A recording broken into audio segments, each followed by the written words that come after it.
La jolie place Fürstenberg, dans le 6e arrondissement de Paris, est connue pour son cachet parisien authentique et son musée consacré à l'œuvre d'Eugène Delacroix. Et c'est de cet ancien atelier du célèbre peintre, adjacent au musée, qu'a jailli le projet Terra Panda.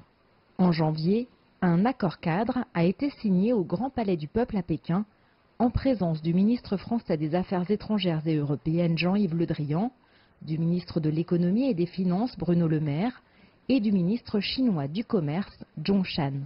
Mais avant cette cérémonie officielle, tout a commencé par une rencontre.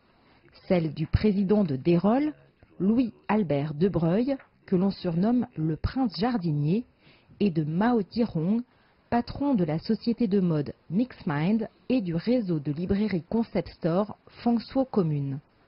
Monsieur Mao Zedong a lu certainement et a appris ce que l'on faisait et est venu nous voir pour imaginer des écosystèmes culturels, écologiques, artistiques, pédagogiques.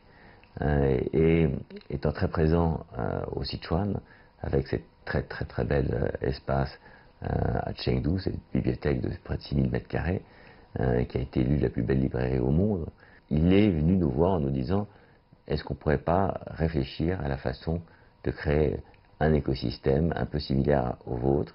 Il ne restait donc plus aux deux partenaires qu'à trouver un point d'ancrage à leur projet.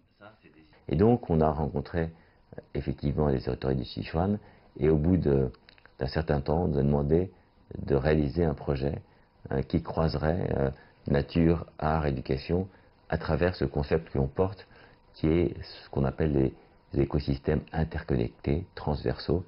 S'il est encore trop tôt pour donner à voir des éléments concrets, les grandes lignes sont déjà bien définies. Un conservatoire du bambou, une arche musée, un centre d'innovation, une micro-ferme inspirée de la permaculture, une école alternative, un hôtel et un centre de conférence, le tout autour de l'image forte du panda. Ce projet se trouve au cœur du territoire du panda, contigu au parc du panda qui a déjà 4 millions de visiteurs. Et vous le savez, le panda se nourrit de bambou, mais le panda symbolise aujourd'hui la transition écologique, la préservation de la biodiversité. Le panda, symbole par excellence de la Chine et de la fragilité de la vie sur Terre, reste une source inépuisable d'inspiration.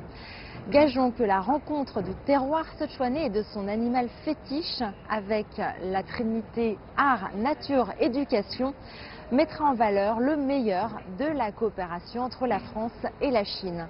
Jade Charles, CGTN, Paris.